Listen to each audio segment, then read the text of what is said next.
नेता नहीं, समाज सुधारक है चंद्रशेखर आजाद। समाज के लिए कर दिया इतना बड़ा काम, इतिहास में लिखा जाएगा आजाद का नाम। महात्मा फूले, पेरियार, अंबेडकर और मान्यवर काशीराम ने जो काम किया उसका कोई सानी नहीं है, लेकिन वर्तमान में जो चंद्रशेखर आजाद कर रहे हैं वो कोई नेता तो कभी नहीं करता।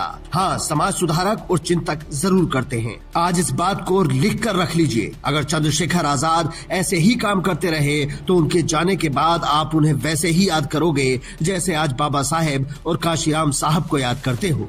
ये हम हवा में नहीं कह रहे हैं और ना ही उनका नाम बड़ा करने के लिए कुछ लिख रहे हैं। नाम बड़ा और छोटा करना जनता का काम है, लेकिन आप बताइए कि आपने आखिरी बार कोई नेता कब देखा था जो गांव में जाकर गांव के बच्चों को समाज का पाठ पढ़ा रहा हो, वो भी किसी भीड़ के सामने नहीं। महज 20-30 लोग हैं और चंद्रशेखर आजाद बिना किसी शोर शराबे के बच्चों को समझा रहे हैं कि पढ़ना कितना जरूरी है।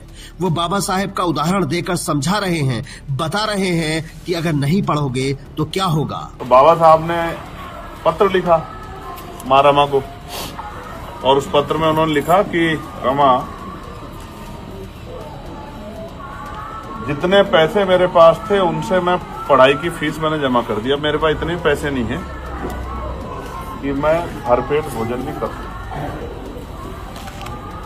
तो मैं कई दिन तो भूखा रहता हूं। और कभी कभी जो ब्रेड पुराना हो जाता है, आप देखो दुकान से ब्रेड लाते हैं ना, तो उसका एक समय होता है, उसके बाद वो बेकार हो जाता है। तो जो ब्रेड खराब हो जाता है उस ब्रेड को मैं ले आता हूँ कम पैसों में खरीद के, तो चाय नहीं मिलती तो उसी के साथ में पानी में भेज के उसको खा लेता हूँ। इस तरह से मैं अपने जीवन की तरह जी रहा हूँ। अगर तेरे पास कुछ पैसे हो तो मुझे भेज दे, तो मेरे खाने की व्यवस्था हो जाएगी।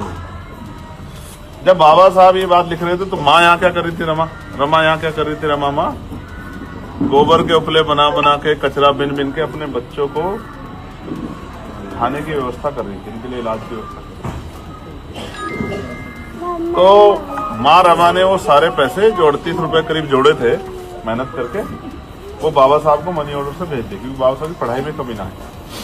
आज भी हमारे माँ बाप यही करते हैं कि अपने बच्चों की पढ़ाई में कमी ना आए। वैसे चंद्रशेखर आजाद बच्चों से रैलियों में आने के लिए भी मना करते हैं।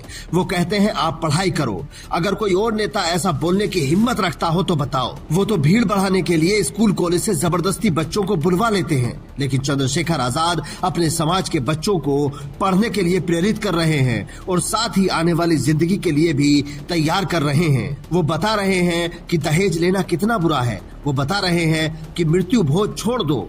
आप ही बताइए, आपने आखिरी बार किसी नेता को लोगों के बीच इन मुद्दों पर बात करते हुए कब सुना था?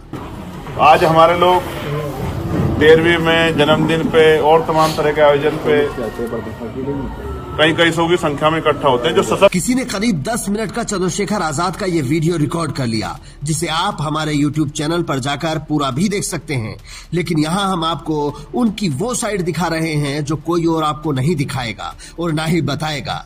इस पूरे वीडियो में आपको कहीं नहीं लगेगा कि सामने कोई नेता बोल रहा है। अगर आप आंखें बंद करके सुनेंगे तो आपको लगेगा कोई बड़ा दार्शनिक हमें जीवन के असली दर्शन करवा रहा है। और नहीं बदलोगे तो फिर कुछ भी नहीं बदलेगा। आप मेरी बात को याद रखना। नौकरी रोजगार है नहीं, खत्म हो गए। नौकरी रोजगार नहीं, प्राइवेट में आपका कोई हिस्सेदारी नहीं है, तो आप आने वाले 10-15 साल में देखना आप पीछे चले जाओगे।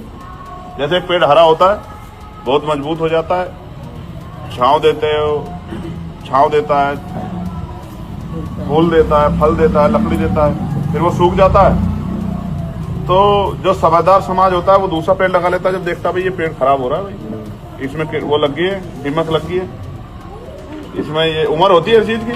आपने पेड़ लगाया होगा, जैसे आप बाबूजी 72 साल के हो, कोई भी पेड़ की एक उम्र होती है ना, कि हर चीज की उम्र होती है भाई। बचपना रहता है, जवानी रहती है, बुढ़ापा आता है, तो हर चीज की एक उम्र है।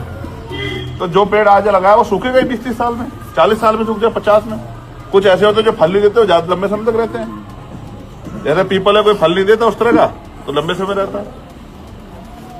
वट वृक्ष है, तमाम ऐसे वृक्ष हैं जो रहते हैं, बहुत कुछ लंबे हो जाते हैं। अब खजूर इतने ऊपर फल लगता है, आदमी तोड़ नहीं सकता, लिप्टी से इतना लंबा हो जाता है। मेरा कहने का मतलब, समझदार जो समाज होता है, एक पेड़ के सूखने से पहले दूसरा पेड़ लगा देता है। इतना पेड़ फैल देना बंद करे तो हमारा दूसरा पेड़ तैयार हो जाए। और जो बेवकूफ समाज होता है वो सूखे पेड़ से उम्मीद करता रहता है कि भाई फल आ जाए, कहाँ से आ जाएगा आप मुझे बताओ। आप समझदार लोग हैं, मैंने जो बात आपको बताई वो आपको समझ आनी चाहिए। वरना भारत की राजनीति में नेताओं के पास मिनट मिनट का हिसाब रहता है। वो अपने परिवार तक को समय नहीं दे पाते, लेकिन चंद्रशेखर आजाद आपके बच्चों को समय दे रहे हैं। और ये वीडियो उन लोगों के लिए भी तमाचा है जो कहते हैं कि चंद्रशेखर आजाद एक उद्दंड भीड़ का नेतृत्व कर रहे हैं और उन पर मुकदमे लगाते हैं। वो लोग भी देख लें कि चंद्रशेखर आजाद कैसे समाज का निर्माण करना चाहते हैं। ये साल 2026 की शुरुआत है और कोई नहीं जानता भविष्य में क्या लिखा है। हमें नहीं पता वो मुख्यमंत्री बनेंगे, प्रधानमंत्री बनेंगे या कुछ नहीं बनेंगे, लेकिन ये वीडियो साबित करता है कि वो उस शिखर की ओर कदम बढ़ा चुके हैं जहां तपकर खरा सोना जरूर बनेंगे, जिसकी चमक सदियों तक समाज को रास्ता दिखाएगी। हो सकता है ये बात आज आपको बहुत बड़ी लग रही हो, लेकिन अगर चंद्रशेखर आजाद ने अपने रास्ते नहीं बदले तो आप उन्हें कभी इग्नोर नहीं कर पाएंगे, न राजनीति में और न समाज में। आप चंद्रशेखर आजाद के इस वीडियो के बारे में क्या सोचते हैं? कमेंट करके जरूर बताएं और स्टोरी अच्छी लगी तो शेयर भी जरूर करें ताकि ज्यादा से ज्यादा लोगों तक ये वीडियो पहुंच सके। Bureau report, Indian news.